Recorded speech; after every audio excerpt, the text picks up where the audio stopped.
Leidenburg, which means Town of Suffering, lies at the foot of the Long Tom Pass and occupies a special place in the history of the Transvaal.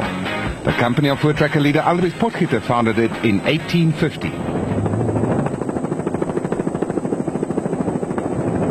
Hannes Grobler and Richard Leek had regained the lead in the proudly South African Nissan hardbody and bypassed the designated service point at Badfontein. Neil Woolridge and Ken Schulthammer had also led at one stage but were coming in for an unscheduled pit stop.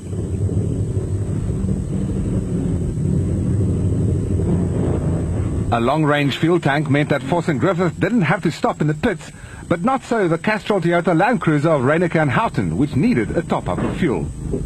The fact that Woolridge had removed his helmet meant the race was over for the former champion. As the years progressed, the Ford has just closed and closed and closed on the Nissan. We've seen in the last two races, we've been right up there, but in the last race we lost a battery 30 k's from the end. And this race we didn't have the best of time trials, but in the dust held us up badly, and Hannes got away a little bit, and then we just closed and got past both the Nissans and pulled out quite a nice gap, and Hannes and I were just going and at a nice pace, not really going mad at all, and it looks like we've broken the back diff, so the bad luck just continues. I think roll on January the 1st and a whole new start, and start again. It hasn't been the greatest of years, but it's nice to know that the development that we're doing on the car is progressing all the time. It's getting better and better, and I think with the rule changes for next year and a couple of tricks we've got up our sleeve, I'm hoping we'll be one step ahead of the Nissans instead of one step behind at the moment. A polished performance saw Gibson and Brown maintain their lead in the special vehicle category. Yeah, very, quite fast. A lot of areas that are very badly marked, very ambiguous. A lot of guys getting lost. The track is good, but yeah, like I said, the marking could be worse on it. Mandel and Bond had moved into second place ahead of Corbett and Moore. Barring any unforeseen problems, there was just no stopping Grobler and Leek as they headed for another overall victory in the proudly South African Nissan hardbody.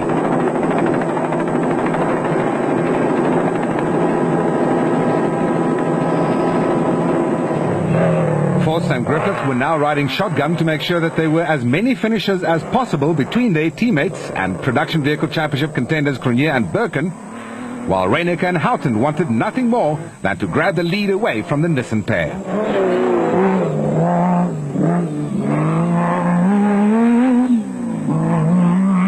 Mark Cronje and Chris Birkin were back in control of Class E and were a fine fourth overall in the Castrol Toyota Hilux 2.7i, and not to be quite outdone, Kasi Kutsia and Okefuri had moved into second place in Class E and were fifth overall in the Hilux KZTE.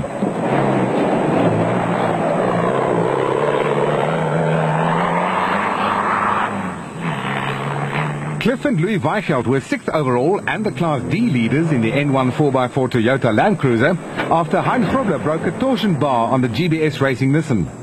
Manfred Schroeder and Jack Peckham followed them closely in the 7th placed Class E Team Ford Racing Ranger.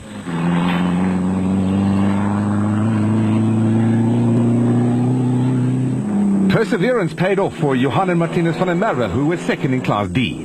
An encounter with a big bump late in the race caused the Colt's windscreen to shatter and the roof support to break off.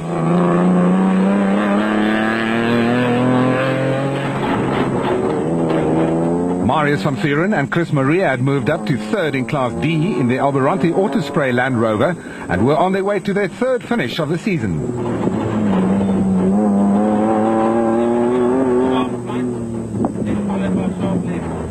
Their teammates, brothers Mark and Stuart Moffat, would eventually finish 23rd in the McCarthy Land Rover and also pick up their third finish of the year.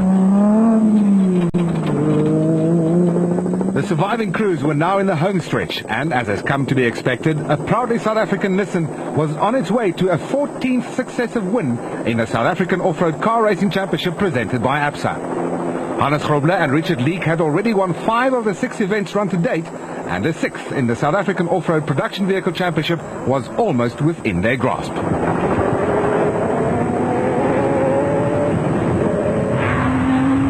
Force and Griffith have had 2 runner-up finishes this season, and a third appeared to be in the bag for the reigning production vehicle champions, who have got to grips with the awesome power of the proudly South African Nissan hardbody.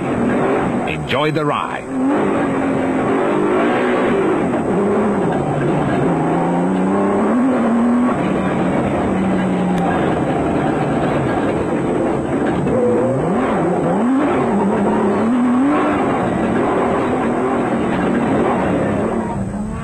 Reinecker and Houghton have finished second once, fourth once and third on 2 occasions this year. The Castrol Toyota pair looked set for another third-place finish after leading in the early stages of the Toyota Dealer 400. Gibson and Brown performed like true veterans and were not intimidated in any way whatsoever by the spectacularly fast Presidium Financial Services bat. The transition from Class B to Class A had been seamless, and they appear to have the measure of Corbett and Moore in the second-placed Century Property Development bat. Gerard and Kobie du Plessis in the Mobile Jimco had overcome a multitude of problems in the prologue and the main event, and had grabbed third spot away from Gerald Mondell and Billy Bond in the prolong bat. The KwaZulu-Natal pair needed as many points as possible if they wanted to stay in the running for the Special Vehicle Championship, and it wasn't in their best interest to be running way down in 4th place. Cronje and Birkin were 4th overall and the Class E leaders for the umpteenth time this season. The Class E Championship was enticingly close. In what must rate as the comeback drive in the race, Gary Berthold and Brandon Harker stormed from last to 9th overall and 5th in the special vehicle category, ahead of Class E runners-up Kasi Kutsia and Oki Fourie in the Castrol Toyota Hilux KZTE. A fine performance by the Weichelt father and son crew saw them heading for a 6th overall finish and the Class D win. Terence Marsh and Archie Rutherford survived fuel pressure problems and a constant misfire on the Nashua Mobile Jimco to move from the back of the field to 12th overall, while Schroeder and Peckham had to be content with 3rd in Class E.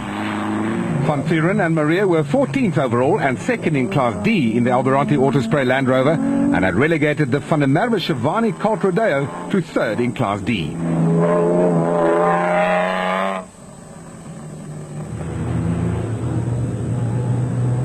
Polokwane brothers Yuri and Andre du Plessis were 10th in the production vehicle category and 4th in Class E in the BB Auto Nissan Hardbody.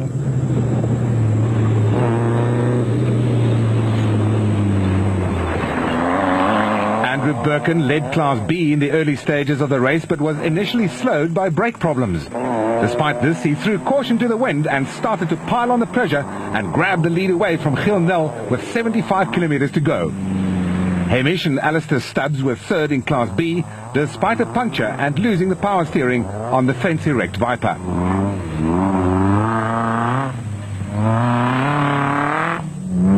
Hein Grobler and Gerard Prinsloo broke a side shaft on the GBS Racing Nissan, but were able to strip one off teammate JP Augustine's stricken vehicle and get going again after lengthy repairs.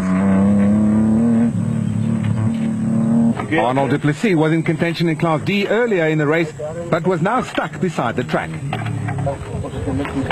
Ja, ek dink dit is die tweede papwiel wat ons kry in my platvlei, so ons ry nou maar om plaat te maak.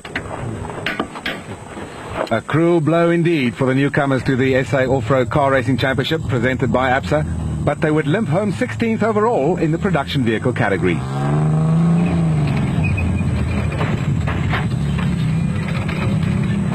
Fate also dealt Henry Costain and Renier Jooste a bad hand. They were challenging for the Class B lead when the Atlas Copco bat ran out of fuel, while a telltale trail of oil spelled disaster for the Atlas Copco Chicago pneumatic Jeep. Do you want to talk? You talk. You drove it. Well, what's happened now is our transmission has popped.